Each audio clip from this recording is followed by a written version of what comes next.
Joe, mid-season's here and we're doing some team reviews. Who's up first? Yes, and it's not our team reviews. It's the real-life team review. We're doing the mid-season report card today. It's the Brisbane Lions, mate. A lot of big talk, a lot of hype, a lot of movement for this team over the preseason. Yeah, especially like pick one, you have to live up to the hype, right? You got pick one, father-son. You got handed a freebie. If you guys aren't winning the league, something's wrong with you. I'm telling you what. Not just that. They added Dunkley. They added Gunston. Yep. You know what I mean? Like, they've added so much to this team. No excuses. We had DR on at the start of the year, and he said himself, there are no excuses for this team. And let us see how they have done thus far in 2023. Let's go. Neil looks very happy with himself over here, doesn't he? Yeah, not too bad. Brownlow medalist. We'll see, though. They're currently third on the ladder with 8 wins and 3 losses with a healthy percentage of 124.7. Yep. We've got here that their best performance of the year was when they hosted Melbourne and they were smacking the living daylights out of them so hard that they set the lights on fire and there was the blackout. And after that point, the Melbourne Demons just came flying back. They need the lights gone for the Demons to activate. You know what I mean? So, but before that, the Lions were killing them, Big J. Yeah. It's one of those games where, you know, the biggest margin doesn't necessarily make the best game. Your heart was pounding. Brisbane, as you say, were winning. And then Melbourne did Melbourne things and they tried to come back. The lights were off, but the lights in their hearts were ready to go. So, good win by Brisbane there. They believed. They believed. And they're sitting third on the ladder as a result. Yeah. So on the metrics, so it's kind of overall stats, they're second at the moment. Their offensive rating is first, so they've got the best offense in the league. As we spoke about, Dunkley through the middle, Gunston in there, Danaher's in there. Mate, even Cam Rayner kicked a goal or two. Their defense wasn't as good, fourth, but it's still pretty good with Harris Andrews, Zorko, Rich, Connor McKenna, Wilmot, a few other players kind of roaming through that position. Coaches' votes, mate. Not too bad. And Charlie Cameron's the leading goal kicker with 32 at the moment. So what is this, round 11 and 12? 32 is not too bad. Yeah, it's interesting for a small forward to be leading the charge in what I called at the start of the year as the number one. I called them the best forward line in the comp, and the stats back it up. I love it. I'm more than just a pretty goateed up face. And we always knew that their backline was going to be the biggest concern for them because they didn't really add anything to their backline. And yet they're still ranked 4th for defense. So you can really see that they are powering on all cylinders right now to be in the top 4 for both offense and defense. Mate, they're in right in the thick of things to compete. It comes down to versatility as well. They've got a few players that can play wing, a lot of players who can play off that halfback, but then some, you know, guys like Jack Payne kind of stepping up out of nowhere. Players who were prominent in their VFL team last year, getting a seniors run and then just dominating against more mature, established players as well. Absolutely, for sure. And as you say, in terms of versatility, this dude, he brought a lot of it, especially to that midfield/forward mix, because this guy, he can do it all. He is so, so good. He was the big mover over the preseason, moving from the Bulldogs. It is Josh Dunkley, the 2023 mid-season star so far for the Lions. He's averaging 25.5 disposals a game, that's 71.9% efficiency. Now, elites, though, are that over half of them are contested.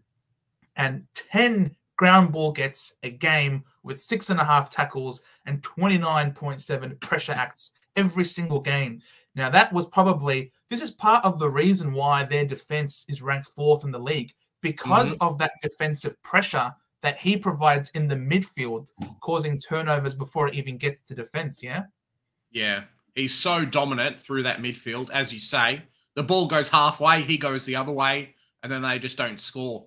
Whatever Brisbane paid for him in the in the trade period the year before was not enough, Joe. similar to when they poached Lockie Neal for a pick 6, whatever they've paid up for Dunkley.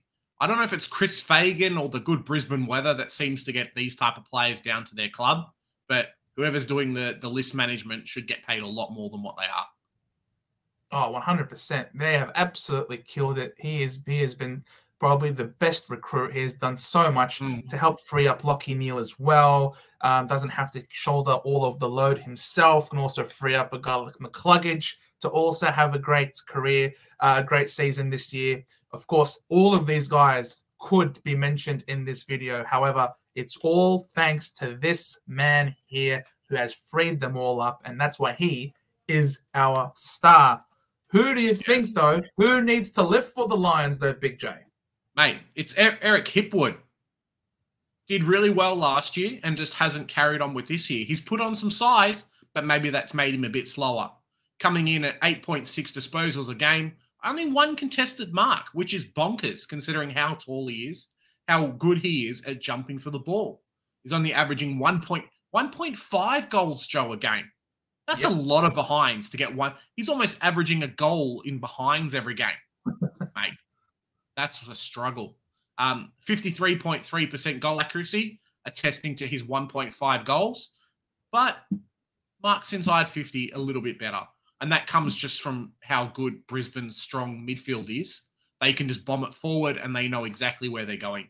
Ashcroft's doing well for them. Dunkley's not a bad kick. You've got Lockie Neal. You've got McCluggage. You've got a few other players through there as well. They're good kicks. He just can't convert. Exactly. That's the thing. Like, he's getting the supply. He's playing for the Lions, who are the #1 offensive team in the comp. He's getting the supply. He's just not making the most of it. It almost seems like really they're getting more out of their Charlie Camerons, who are leading the goal kicking. They're getting more out of Joey Danaher. Heck, they might even be getting more out of Gunston at this point. This guy has so much talent. If he's able to lift just a bit more to get some of these average stats into the above average statistic mark, mate, the Brisbane Lions are well and truly up to their eyeballs in contending. What do you reckon? Yeah, 100%.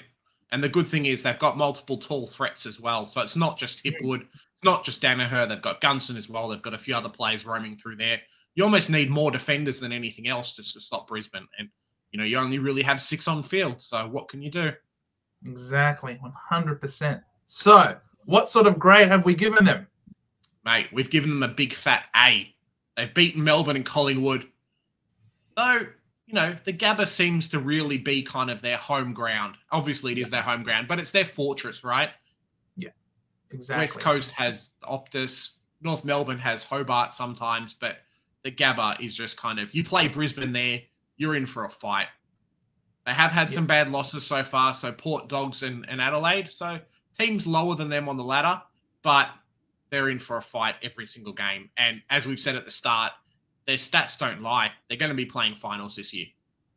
Yeah, for sure. I think we would have given them an A+ if they were able to go over to Adelaide last week and beat Adelaide in Adelaide. I think that was a real test for them, a litmus test to see just how good they can be away from home. Because, yeah, as you're saying, at home, the Gabba really is a fortress for him. But the thing is, you have to be able to win away from home to win the flag. So had they been able to beat Adelaide away last week, I think we would have given them an A+. But because they failed that test, it's only an A for them. However, the stats still show that they're contending, that they're well and truly in contention. They're top 4 in offense, top 4 in defense, which would only mean that if they can get a bit more out of some players, Eric Hipwood, we're looking at you, then they could well and truly get that A up to an A+, and perhaps a grand final.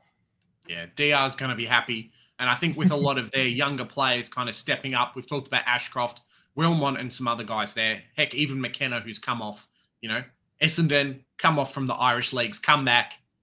He doesn't come to play, you know, to have a holiday in September. He wants to play finals, Joe. They get those 100%. Players in, they do well, mate. They're pushing hard in September. Absolutely. And that is our wrap-up, our mid-season review/report card for the Brisbane Lions. Let us know in the comments below if you agree with us, if you think there's someone else who should be the star, or you think there's someone else who needs to lift. please let us know in the comment section down below.